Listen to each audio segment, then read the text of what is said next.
Hi friends, എല്ലാവർക്കും പുതിയ വീഡിയോയിലേക്ക് സ്വാഗതം. നമ്മളിന്ന് മഴക്കാലത്തൊക്കെ കഴിക്കാൻ പറ്റിയ നല്ലൊരു തേൻ മാങ്ങ അച്ചാറാണ് തയ്യാറാക്കാൻ പോകുന്നത്. വളരെ ഹെൽത്തി ആയിട്ടുള്ളതാണ്. കുട്ടികൾക്കൊക്കെ കൊടുക്കാനും കുട്ടികളുടെ ഇമ്മ്യൂണിറ്റി പവറൊക്കെ വർദ്ധിക്കാനൊക്കെ വളരെ നല്ലൊരു അച്ചാറാണ്. അപ്പം വീഡിയോ എല്ലാവരും ഒന്ന് സ്കിപ്പ് ചെയ്യാതെ ഒന്ന് കണ്ടു നോക്കൂ. ഞാനൊരു മാങ്ങ എടുത്തിട്ടുണ്ട്. ഇത് 500 ഗ്രാം ആണ് ഇതിൻ്റെ തൂക്കം. നമുക്കിതിൻ്റെ സ്കിന്നൊക്കെ ഒന്ന് കളഞ്ഞിട്ട് നമുക്കിതൊന്ന് ക്ലീനാക്കി എടുക്കാം. ക്ലീനാക്കി എടുത്തിട്ടുണ്ട്. നമുക്കിനി ഇതൊന്ന് കട്ട് ചെയ്തെടുക്കണം. ഒന്ന് 2 പീസാക്കി ഒന്ന് മുറിച്ചെടുക്കാം. എന്നിട്ട് നമുക്കിത് സ്ലൈസാക്കി ഒന്ന് അരിഞ്ഞെടുക്കുക വേണം. നീളത്തിൽ സ്ലൈസാക്കിയാണ് നമ്മൾ ഇത് അരിഞ്ഞെടുക്കേണ്ടത്. ഇത്തിരി കനത്തിൽ നമുക്കിതൊന്ന് അരിഞ്ഞെടുക്കണം. അപ്പോൾ ഇത് ഞാനിത് കാണിച്ചു തരാം. ഇതേ രീതിയിൽ നമുക്കിതൊന്ന് അരിഞ്ഞെടുക്കണം. നമുക്ക് ഇത് വെന്ത് വരുമ്പോൾ ഒന്ന് സോഫ്റ്റായി പോകും, അതുകൊണ്ടാണ്. അപ്പോൾ നമുക്കിതൊരു ഇത്തിരി കനത്തിൽ ഞാനിപ്പോൾ ഇതെല്ലാം അരിഞ്ഞെടുത്തിട്ടുണ്ട്. ഇനി പച്ചമാങ്ങ കിട്ടുകയാണെങ്കിൽ ഇത് തയ്യാറാക്കിക്കോളൂ. വളരെ പ്രയോജനപ്പെടുന്ന ഒരു അച്ചാറാണ് ഇതിലേക്ക് നമുക്ക് കുറച്ച് ഗരം മസാല ആവശ്യമുണ്ട്. 2-3 ഏലക്ക എടുത്തിട്ടുണ്ട്, അതൊന്ന് പൊട്ടിച്ചിട്ടിട്ടുണ്ട്. സിനമൺ സ്റ്റിക്ക് 2 എണ്ണം എടുത്തിട്ടുണ്ട്, ചെറിയ പീസാണ്.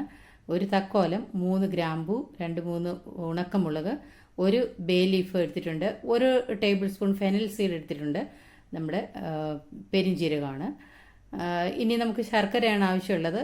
ഇപ്പം മാങ്ങയുടെ വലിപ്പം തൂക്കം അനുസരിച്ച് നമുക്ക് ശർക്കര എടുക്കാം. ഞാനിപ്പോൾ 400 ഗ്രാം ശർക്കര എടുത്തിട്ടുണ്ട്. ഇത്രയും മധുരം വേണ്ടാന്നുള്ളവർക്ക് അതിൽ അളവ് കുറയ്ക്കാം. ഇപ്പം ഞാനെടുത്ത മാങ്ങ വലിയ പുളിയില്ലാത്ത മാങ്ങയുമാണ്. അപ്പോൾ നമുക്കൊരു പാൻ സ്റ്റവിലേക്ക് വെച്ച് കൊടുത്താൽ അതിലേക്കൊരു 4 ടേബിൾ സ്പൂൺ ഓയിൽ ഒഴിച്ച് കൊടുത്തിട്ടുണ്ട്. അച്ചാറുണ്ടാക്കാൻ ഉപയോഗിക്കുന്ന ഓയിലോ കുക്കിങ്ങിന് ഉപയോഗിക്കുന്ന ഓയിലോ ഉപയോഗിച്ച് തയ്യാറാക്കാവുന്നതാണ്. ഇനി നമുക്ക് ഇതിലേക്ക് നമ്മൾ എടുത്ത് വെച്ചിരുന്ന ഗരം മസാലകളൊക്കെ നമുക്ക് ഇതിലേക്ക് അങ്ങ് ഇട്ട് കൊടുക്കാം. എന്നിട്ട് നമുക്കിതൊന്ന് റോസ്റ്റ് ചെയ്തെടുക്കണം. ബാക്കിയുള്ള ബേ ലീഫ് ഇട്ട് കൊടുക്കാം. ഇനി നമുക്ക് വറ്റൽ മുളക്, നമ്മളെടുത്തിരുന്ന മുളക് ഇട്ട് കൊടുക്കാം. നമ്മുടെ ഫെനൽ സീഡ് കൂടി ഇട്ട് കൊടുത്തിട്ട് ഒന്ന് റോസ്റ്റ് ചെയ്തെടുത്തിട്ട് നമുക്കിതിലേക്ക് ശർക്കര നമുക്ക് ചേർത്ത് കൊടുക്കണം. ശർക്കര മെൽറ്റ് ചെയ്യാതെ ഉരുക്കാതെയാണ് ഞാനിപ്പോൾ ചേർത്ത് കൊടുക്കുന്നത്. ഡയറക്റ്റ് ചേർത്ത് കൊടുക്കുകയാണ്. ഇതിൽ കല്ലും പൊടിയൊന്നും ഇല്ലാത്തതാണ്, അതുകൊണ്ടാണ്. അങ്ങനെ ഉള്ള ശർക്കരയാണെന്ന് തോന്നുവാണെങ്കിൽ അതൊന്ന് 1 ടേബിൾ സ്പൂൺ എങ്ങാനും വെള്ളം ഒഴിച്ചൊന്ന് ഉരുക്കി എടുത്തിട്ട് അത് അരിച്ച് ഇതിലേക്ക് ഒഴിച്ചു കൊടുത്താൽ മതി. ഇനി ഇപ്പം ശർക്കര നന്നായിട്ട് അതൊന്ന് മെൽറ്റായി വരുമ്പോൾ നമുക്ക് മാങ്ങ ഇട്ട് കൊടുത്താൽ മതി. ശർക്കരയൊക്കെ നന്നായിട്ടൊന്ന് മെൽറ്റായി വരാൻ തുടങ്ങിയിട്ടുണ്ട്. നമുക്കിനി മാങ്ങ ഇതിലേക്ക് അങ്ങ് ഇട്ട് കൊടുക്കാം. മാങ്ങ ഇട്ട് കൊടുത്തു കഴിയുമ്പോൾ മാങ്ങ ഒന്ന് വെന്ത് വരാൻ തുടങ്ങുമ്പോൾ മാങ്ങയിലെ വെള്ളമൊക്കെ ഇറങ്ങിയിട്ട് ശർക്കര ഒന്നുകൂടി അങ്ങ് ലൂസാവും. അതുകൊണ്ട് നമുക്ക് ഇതിലേക്ക് വെള്ളം ഒട്ടും ചേർത്ത് കൊടുക്കേണ്ട ആവശ്യമില്ല. പിന്നെ നമുക്ക് ആ വെള്ളമൊക്കെ വറ്റിച്ച് എടുക്കേണ്ടതാണ്. ഇനി നന്നായിട്ട് നമുക്കിതങ്ങ് ഇളക്കി കൊടുക്കാം. ഈ ശർക്കര ചേർത്ത് മാങ്ങ അച്ചാർ തയ്യാറാക്കി ഇത് നന്നായിട്ട് തണുത്ത് വന്നതിന് ശേഷം മാത്രമേ ഇതിലേക്ക് ഹണി ചേർത്ത് കൊടുക്കാൻ പാടുള്ളൂ. ചൂടോടെ ഹണി ചേർത്ത് കൊടുക്കുകയാണെങ്കിൽ അതിൻ്റെ ഗുണമെല്ലാം പോകും. അതുകൊണ്ടാണ് ഇത് എല്ലാവർക്കും അറിയാവുന്നതാണ്, എന്നാലും ഞാനൊന്ന് പറഞ്ഞു തന്നേ ഉള്ളൂ. അതുപോലെ നമുക്ക് ഈ മഴ സമയത്ത് ഉണ്ടാകുന്ന ചുമ, തൊണ്ടവേദന, തൊണ്ട കുത്തൽ ഇങ്ങനെയൊക്കെയുള്ള സമയത്ത് ഈ 1 സ്പൂൺ അച്ചാർ കഴിച്ചാൽ മതി. തൊണ്ടയ്ക്ക് നല്ല ആശ്വാസം കിട്ടുന്നതാണ്. അതുപോലെ ഈ തേൻ ഒരു നാച്ചുറൽ പ്രിസർവേറ്റീവ് ആണ്. അതുകൊണ്ട് ബാക്ടീരിയ വരികയില്ല. അച്ചാർ ഉണ്ടാക്കി മാസങ്ങളോളം നമുക്ക് കേടുകൂടാതെ സൂക്ഷിക്കാവുന്നതാണ്. അതുപോലെ നമ്മൾ എടുക്കുന്ന സ്പൂണൊക്കെ ഒട്ടും മോയ്സ്ചർ ഒന്നും ഇല്ലാത്തതാണെങ്കിൽ, നനവൊന്നും ഒട്ടും ഇല്ലാത്ത ബോട്ടിലുകളും സ്പൂണൊക്കെ ആണെങ്കിൽ ഇത് വർഷം വരെയും നമുക്ക് കേടുകൂടാതെ ഉപയോഗിക്കാവുന്നതാണ്.